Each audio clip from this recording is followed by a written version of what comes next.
Are we live? Yes, you are live. Okay, welcome everyone. Thank you so much for joining us. We're so excited today. Today is her stories, and we have a wonderful author to feature. Her name is Kofi Williams. Her book is Solo Sisters, and we're so excited because she's going to share with us 52 proven principles to find yourself, overcome fears, and embrace new beginnings. So we're excited about this book. This is her first release, and she is here at the Doc Bookshop. Thank you so much for being here. Thank you for We having me, appreciate sister. you so much. So just kind of tell us about you. Who is Kofi Williams? Let's start with you, and then we're going to dive into the book. That's a great place to start. Well, I'm a native Fort Worthian, so I was born and raised in Fort Worth. And I've been doing this work of empowering women for over a decade now. And one of the reasons that I wrote the book is because it's the 52 proven principles that I myself, that transformed my life. Wow. So that's the reason that I began doing this work, is because of the transformation that it had on my life. But I am a mother of two adult sons. I'm a native Fort Worthian, and I really help to empower women to overcome fears, embrace new beginnings, and stand in their power. Okay, wonderful. And so, native of Fort Worth. So, where did you graduate from? I didn't graduate, but I went to Trimble Tech High School. Trimble Tech. Before, Okay, before okay. I left the state. Bulldogs. Okay. All right. Wonderful. Wonderful. My nephew went to Triple Tech, so I have a love for Triple Tech.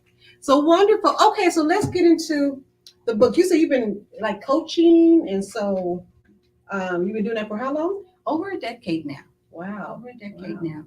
And the way I got into coaching, which ties into right into the book, is in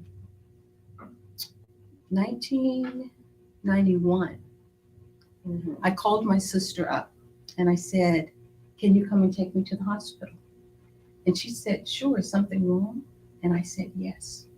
So I gave her this address. She didn't know where she was going, and we just rode in silence. And she seemed to sense not to question me. And I sat there just with a death grip on the door handle because I was afraid to speak. And we drove up to this facility, and it said Behavioral Health Hospital. And I had decided to admit myself, because what no one knew was that I was suffering from clinical depression. Not my mother, not my family, not my coworkers, not my church members, because I had perfected the everything's wonderful smile. You know how we do? Wow. Yeah. So many of us, we That's suffer in silence behind all of this. Mm. And when I walked into that hospital that night, I knew without a doubt, had I not gone there, I would not see daylight. Wow. Yes. And it was the most profound thing I've ever done for myself. And when I walked out of that hospital 2 weeks later, I promised myself I will never, ever allow myself to go to such a dark place ever again. That was over 30 years ago, and I've kept that promise to myself. And it laid the foundation for me wanting to help women to heal, to overcome their fears, embrace new beginnings. So that's why I do the work that I do. Heal, overcome fears, embrace new beginnings. Yes, Okay. Okay. Wow, that's a powerful story. it is. And it So happens to be. just to admit that you're having a problem and to admit yourself to the hospital is a that's just a powerful story. We don't and when I say we, I actually I'm talking about people in general. I mean, a lot of people just label Black people, but I just think it's people in general have a hard time admitting that they have a mental health issue and dealing with it. You know, Exactly. so You know, our when we repress something, it doesn't lose its power, it gains its power. mm, And the story that I just shared with you is actually principle one of the 52 principles, and that is do not be afraid to ask for help. Because Yeah. there's such a stigma, like you just said, especially in our community, in the Black community, about getting mental health care. Principle number one is do not be afraid to ask for help. Yeah. And I'm often asked, like, Kofi, you're so transparent with your story, because I could see the kind of shock on your face. Well, yeah, that was like, like, wow. Yeah, that was shocking, but it was. I'm glad to know that, though. I mean, that's profound. And it's important that we share those stories And be transparent. and be transparent, so that someone else then becomes empowered Mm-hmm. to tell their story or to seek help themselves. Yeah. They said, "Oh, if Coach If Kofi you did, can do it, if you did, and if she yes. can just so vulnerably share that with the world, then maybe I can too. Mm-hmm. Maybe I can too." So there's a lot of power in our stories. And oftentimes we think that our secrets keep us safe, but our secrets really keep us sick. You are the perfect person for her stories. You really are. I mean, okay, because you're dealing with so many issues that just not only confront, well, it confronts everybody, but especially women. So, I mean, you're just the perfect person for her stories. But let me ask you this. Now, your book is dealing, why did you focus on the single woman's ultimate life transformation guide versus just the woman? Sure. So, why are you focusing on the single woman? That's a great question. Actually, the book is universal truth, so it really applies to everybody. whether you're single, married, male or female. Uh-huh. But I specialize in working with single women because, number one, Okay. I am a single woman. Mm-hmm. And number two, I looked up the census recently, and over 50% of African American females and higher for males are single. Higher for males. Higher for males are single. Okay, that's interesting. I didn't know it was higher for males. I'm just because there's like I thought there was a deficit with the women. And we can. I thought it was reversed. And you can do that research for yourself. Wow. But my point is, many of us are choosing to be single either by choice or by default. Dating is extremely hard these days. It's very, very difficult. Difficult. Okay. Not only are we dealing with ourselves, our history, but now we have. And that history part is interesting. Yeah. I mean, and I think we need to do something that's dealing with relationships, because our history has a lot to do with how we deal with each other. The men and the women. We need to. Because our history dictates how we feel about ourselves. Right. It dictates how we show up in the world. It dictates the type of energy that we show up with. Mm-hmm. And if you have all of this darkness on the inside of you, no matter what the outside looks like, that energy is going to come out. Mm-hmm. So I focus on solo sisters because, number one, I am a single woman, and I know that I could relate to those challenges. And that's primarily, I won't say primarily, but I work with a lot of single women. Wow. And I wanted them to know that they're not alone. And she lists 52. But you do have it broken down, though. I mean, it's 52 principles. Those are a lot of principles. But she has it broken down into categories. So the first one is how to get the most from this guy, right? Or is that the... So the book's broken up in 3 parts. The first part is finding you. Okay, wait a minute. I read that wrong? No, it's just, don't worry about it. We're good. The first part is finding you. Okay. The second section of the book is about doing you. Oh, I see it. And okay. The third section of the book is about attracting love. Because until you can find you, you can't do you. Until you can't find you and do you, you can't attract love. Finding you, doing you, and then attracting love. Okay. Wow. So I'm looking at your list here, and so this is awesome. So I'm just trying to figure out, and I won't ask you to pick your most the one that really speaks to you and that you think everyone needs to hear. You had to pick one principle. What would that principle be? But I'm going to do that anyway. So you got to pick one principle. What I know that's hard, but you had to pick one, because what would that be? Okay, that's looking at your list. Yeah, you got it all memorized. You don't need to look at it. No, but can I just expound on that for a minute? Mm-hmm. Yes, I could pick one, but here's the beauty of the book.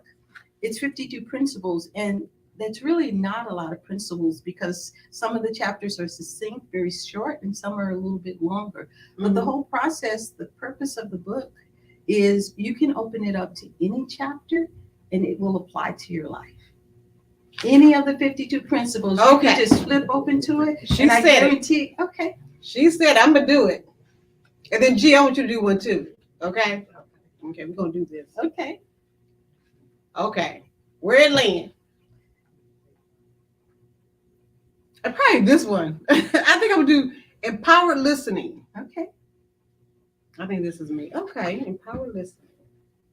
And I'm going to read this real quick. It says, if your lips are in motion, your ears might be missing out. Okay, that means I talk too much. Okay. So how many times have we found ourselves formulating our response while someone else is pouring out their heart? Okay. True connection is born from the art of listening. I'm going to do that better. Okay. It is not just about hearing words. It's about absorbing the emotions, the nuances, the unsaid. When you relinquish the urge to interject, oh, that's me. Oh, my gosh. With your own thoughts and opinions, you open the door for a beautiful connection to occur. Okay, that spoke to me. Okay, y'all. Audience, we got some audience here, y'all. Okay. Y'all can do it too online. We got to come get the book. The book is here at the Doc Bookshop. Please come get the book. It's a wonderful book. It's so empowering. It is so well organized. And it's an easy read. And it's an easy read. And like she said, okay, I was getting nervous, but really, y'all, it's not like a big, thick book. So 52 Principles is, this is a good size, so, I don't know if people think this is real thick, but it's not. Because one page is, like you said, it's a couple pages per principle. So great. So come on, G, where you laying? Okay, I'm just, because I've read most of the book before, I'll just tell you a post that I said to her. Okay. And I said, your book, Solo Sister, has helped women. Your 52 principles to help women find themselves, overcome fears, and embrace new beginning is just amazing. Principle number 1, the help, that transformed me, I thought that was my favorite until I got to principle number 15 with empowering voice. And then I thought, well, principle number 25, the intent, choose to be happiness, choose happiness. So when you go through this book, you'll find different principles that speaks to you for that day. And I'll just open it, and it amazes me how I can read something and it's helped for me that day. Yeah, this is awesome. I love it. Because my whole intent was to make it easy for people to consume the content. Because a lot of people who this may resonate with, maybe they've never been to therapy. Maybe they've never been to counseling. Maybe they don't know how to express themselves. But this book is written, I say at the beginning of the book, it's not meant to be a literary work of art. It's like you're talking to your favorite fly auntie. Okay. I love this. Okay, this is just so timely. And we have a couple events coming up that we would love to feature this book at. So you're going to see more of Solar Sisters. So definitely come and get your copy. And so, okay, so let's talk about you a little bit more, because you mentioned, I want to know, where were you when you were writing this book? I want to know, like, your writing process. How did you come up with this awesome work? Like, what did you do to make this happen? I've always loved to write. Okay. And I always said I wanted to write a book. But it's one of those things that kind of seems far-fetched or out there, one of those things you're going to do one day. But what happened in 2020, when the world reopened, I got my shots. I put everything that was near and dear to me in storage. I sold or gave away the rest, sold my car, and bought a one-way ticket out of the country. Okay. Because I had been coaching and empowering women up at that time for over a decade. But when COVID hit, people were not trying to be coached. They were trying to survive. They were trying to figure out if they were going to survive. That was a crazy time. Is this the end of our time? And so I said to myself, I know that I'm supposed to empower women. I know that's my passion. I know that's my calling. But how do I do that? How do I empower women when I feel so powerless? Mm-hmm. So it took a year, and I'm thankful that I could do that because my coaching, 99% of my coaching is virtual, it's online. So I just needed Wi-Fi and I can live and work anywhere. And I traveled to various parts of Mexico and Guatemala and Costa Rica. And I went on this soul searching journey. Wow. And I asked the universe, how am I supposed to show up to make a greater impact on the lives of women, particularly women of color? Almost a year passed and I still didn't have the answer, but it was time for me to come home. And I didn't find the answer until I got back to the US. Because what I discovered then was the women that were coming to me for coaching, they were all experiencing the aftermath of trauma, the aftermath of COVID, the aftermath of isolation. Because what we found is we spent more time with ourselves and those we loved during that period than we ever have in our existence. You could run. And you could no longer run. You couldn't busy you yourself. couldn't Everything was go a lot. Exactly. You couldn't sabotage it. You couldn't go and work for 10 hours a day. Right. You couldn't go and shop it off. You couldn't go to the bars and drink it off. You couldn't even go to the church and pray about it. And we were faced with our reality day in and day out. And many people discovered that reality no longer fit them.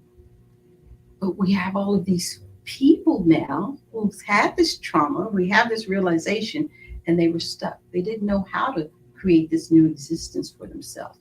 They were afraid. They didn't know where to start. And on top of that, there was the shortage of mental health care professionals. Mm-hmm. So I saw a need and a gap, and I knew that the work that I do could feel that need for those people who may not necessarily need therapy or maybe couldn't even find a therapist. Because when we had the mass exodus of employees, mental health care professionals were a huge part of that. And as a matter of fact, the US government has actually designated specific areas of the US mental health care professional deficit. Wow. So COVID in a sense produced more mental issues. I would say illnesses. the results, the actually going, the experience of it. Mm-hmm. And it wasn't just COVID, it was everything associated with it. Okay, yeah. It was the isolation. It was the fear of the unknown. Mhm. You know, we don't realize it, but those are all very traumatic experiences. And they will be studying us, I guarantee you, years from now, because we don't know what that aftermath is. We're just beginning to see it now in society. And I wrote this book because it was a way to get help to the people who need it. And I like the like you said, the simplicity of it, because anyone can read this and be empowered. You know, it's not it's very organized and it's very. Ooh, now this. I'm sorry. What you reading there, Donna? She's in the attracting love section. Oh my goodness, y'all. Okay, I said now it's this like is your crazy. I said it's like it's your cool fly auntie. Okay. I'm on number 51, G. Do you know what number 51 is? No, I don't know by heart. Oh, it's mind blowing sex. Yeah, now this is speaking to my no, I'm not. But interesting. So let's talk about this section Here, here. let me read it. It's only a page. 51, mind-blowing sex. Oh Lord, it is so good, right? Sex can be intimately beautiful, but mind-blowing sex does not equate to love. Hmm. We can often misinterpret that connection for something more profound. If we are lucky, that feeling might last a good 10 to 15 minutes, 30 if you include pillow talk and he doesn't fall asleep. As a confused teenager longing to feel love and acceptance, I fell into this trap, resulting in me becoming a mom at 16. I searched for love in all the wrong men, until I did the work of finding me. Through the principles introduced in this guide, I connected with my true essence, understanding that my primary love language is physical touch. I was not only starved for emotional love as a child growing up in a dysfunctional family, but touch starved as well. Learning this, I could show the young girl in me the compassion and forgiveness about making better dating decisions. So don't get blinded by the tool, especially if that's all he brings to the table. That's not love. That does not pay the bills. That does not last. That only leads to self-inflicted heartbreak and is emotionally irresponsible. You deserve much more than that. I'm not suggesting that you deny any aspects of who you are. Just recognize that mind-blowing sex, it is what it is, and be realistic about your expectations. And then the closing quote says, I crave intimacy, but I don't want temporary people touching my mind, body, or soul. Good. That part. Principle Very 51. powerful. Very powerful. Yeah, I like that. That was awesome. You're so calming. I'm serious. You're like a candle. You're just so calming. So I appreciate your That calm positive spirit. energy. Yeah. That's how I know I'm called to do this work. I just feel it in my soul. And I love nurturing women because we give so much of ourselves. Rarely does anyone pour into us. Yeah. And I love teaching women how to do that for themselves if there's nobody else. That's good. That's good. Okay, so I'm going to open the floor. Y'all have any questions? And then Kofi's going to give her closing remarks. So, any questions from anyone? Okay. No questions? Okay, well, once you read the book, perhaps you'll have some questions. So books are available here at the Doc Bookshop. You could also, I believe they're online too, because you're with Ingram. They're on Amazon. Okay. Okay, well, they're on Amazon, they're with Ingram, and so you can get them online at our bookstore as well. And so definitely get this and add this book to your library. It's Solo Sisters. Now, it says the Singles Woman Ultimate Guide, but guess what? This book is for everyone, okay? So, and it's making wonderful gifts. You know, you have Women History Month this month. You know, so think of this book. Mother's Day. You got Mother's Day coming up, you know, so definitely think of this book. All right. Okay. So, real quick. So what are your closing remarks? What do you want, what type of impact you want to make in the lives of people after they read this book? I want women to just love the person they see staring back at them in the mirror. Mm-hmm. And I'll close with a story. There was a woman who attended a workshop, and everybody at the workshop was given a 3x5 card and told to write the 5 chapters of their life. And they gave them a 3x5 card because they wanted them to keep it brief. So let me share the 5 chapters of her life.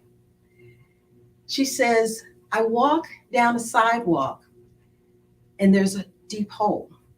I see it and I fall in. It takes me a long time to get out, but it's not my fault. Chapter 2 of my life. I walk down a sidewalk. There's a huge hole there. I pretend I don't see it and I fall in, but it's not my fault. I'm a victim.